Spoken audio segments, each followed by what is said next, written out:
السلام علیکم ورحمۃ اللہ وبرکاتہ۔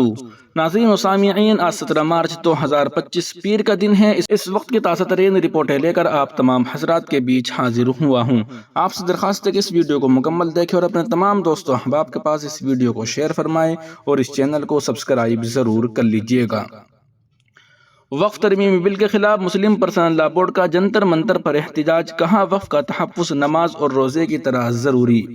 آل انڈیا مسلم پرسنل لا بورڈ نے وقف ترمیمی بل پر سوالات اٹھائے ہیں اور اعتراضات کا اظہار کیا ہے۔ آل انڈیا مسلم پرسنل لا بورڈ نے وقف ترمیمی بل 2024 کے خلاف دہلی کے جنتر منتر پر احتجاج کا آغاز کر دیا تھا۔ مظاہرے میں مسلم علماء اور نوجوانوں کی بڑی تعداد نے شرکت کی تھی۔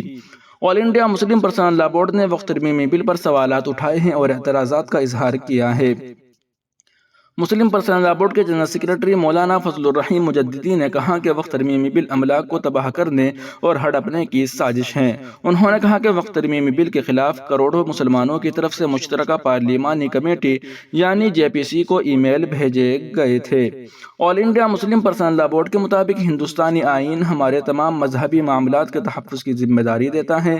جس طرح ہمارے لیے نماز اور روزہ ضروری ہے، اسی طرح وقف کی حفاظت بھی ضروری ہے۔ حکومت کو وقف اراضی پر قبضہ کرنے والوں کے خلاف کارروائی کرنی چاہیے تھی، لیکن حکومت نے وقف اراضی پر قبضہ کرنے کا قانون بنایا۔ ہم نے ہندوستان کو غلامی کی بنیاد پر نہیں، وفاداری کی بنیاد پر قبول کیا ہے۔ ہندوستان کسی کے باپ کی جاگیر نہیں ہے۔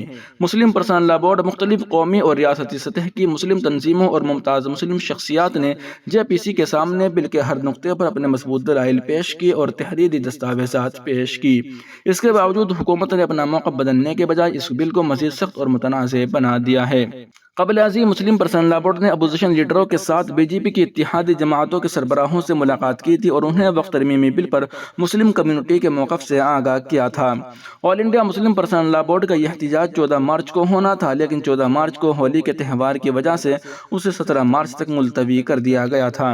اس تناظر میں بورڈ کے ایک اعلیٰ سطحی وفد نے تیلگو دیشم پارٹی کے سربراہ اور آندھرا پردیش کے وزیر اعلیٰ چندرا بابو نائیڈو سے وجے واڑہ میں ملاقات کی تھی۔ اس وفد کی قیادت بورڈ کے جنرل سیکریٹری مولانا فضل الرحیم مجددی کر رہے تھے۔ انہوں نے وزیر اعلیٰ کو وقف ترمیمی بل پر مسلم کمیونٹی کے شدید اعتراضات سے آگاہ کیا۔ اس دوران ملک بھر کی مسلم تنظیموں نے اس بل کی شدید مخالفت کی۔ وقف ترمیمی بل 2024 کے خلاف آل انڈیا مسلم پرسنل لا بورڈ کے احتجاج پر کانگریس لیڈر پرمود تیواری نے کہا کہ جب وقف کے حوالے سے JPC تشکیل دی گئی تھی تو ہم نے وہاں کی صورتحال کو واضح کیا تھا۔ جب یہ بل پارلیمنٹ میں آئے گا ہم وہاں بھی واضح کریں گے۔ BJP جو چاہتی ہے ہم اسے متفق نہیں ہو سکتے۔ دہلی کے جنتر منتر پر وقف ترمیمی بل 2024 کے خلاف آل انڈیا مسلم پرسنل لا بورڈ کے احتجاج پر شیو سینا UBT کے رکن پارلیمنٹ پرینکا چترویدی نے کہا کہ مجھے لگتا ہے کہ وقف بل پر تب تک تبصرہ کرنا درست نہیں ہوگا جب تک اسے پارلیمنٹ میں پیش نہیں کیا جاتا، اور جس طرح کی سیاست کی جا رہی ہے وہ افسوسناک ہے۔ ہماری پارٹی کی جانب سے اروند ساونت JPC میں شامل تھے، جہاں انہوں نے اپنے خیالات پیش کیے، شیو سینا کا نقطۂ نظر پیش کیا اور شیو سینا اسی پلیٹ فارم پر اپنا نقطۂ نظر پیش کرتی رہے گی۔ ناظرین و سامعین، اس رپورٹ کو آپ سن اور دیکھ رہے تھے محسن اسلام YouTube چینل پر۔ تمام تازہ ترین اپڈیٹ حاصل کرنے کے لیے بھی ویڈیو کے نیچے سبسکرائب والے آپشن پر کلک کر کے اس چینل کو سبسکرائب ضرور کر لیجئے گا۔